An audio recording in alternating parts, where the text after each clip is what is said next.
ពុកម៉ែស្រហោជានិចដូចជាក្របពេជ្រក្រងទុកពាំងឲ្យកូនរកស៊ីតស៊ូនឿយលំបាងខ្លួនប្រឹងរកឲ្យកូនស្រឡាញ់កូនធ្វើទីហ៊ាន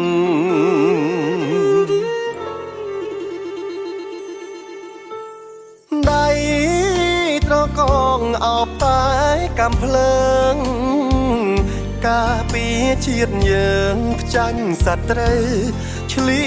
នពៀនយប់ខ្លាំងគេងយំនឹកផ្ទះក៏មានពាក្យពេចន៍រយលៀនទុនតែងជាប់ក្នុងចិនដាជីវិតខ្ញុំសូមបូជាជូនជាតិខ្មែរធាតជូនពុកម៉ែក្តីស្នេហ៍ទុំជូនសងសារកើតជាកូនប្រុ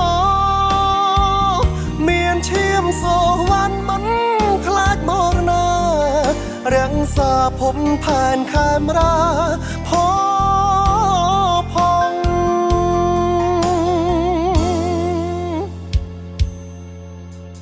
សងសាអើយអូនសែនកំសត់គ្រាដែលបងប្រត់ថែពុកម៉ែបងផងគុំឲ្យគាត់ឈោមាត់ទ្វីចាំបងព្រោះក្នុងបេះដូងបងវិលជួបជុំវិញហើយ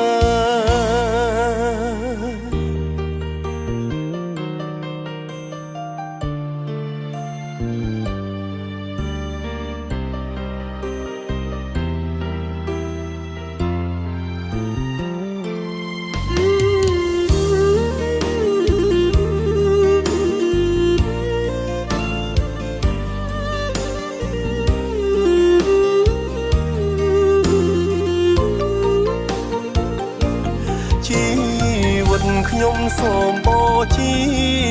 ជូនជាតិខ្មែ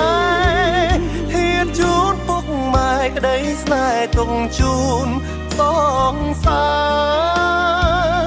កើតជាកូនប្រុសមានឈាមសូវ័នមិនខ្លាចមរណារាំងសាភពផែនខេមរាផង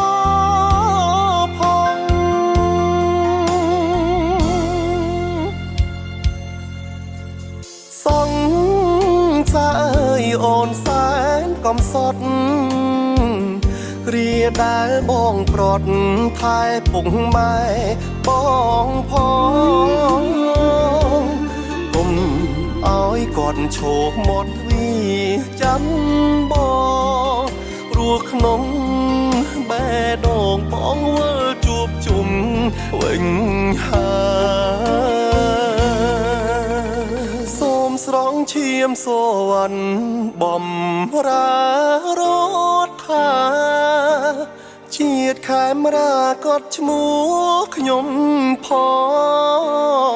ង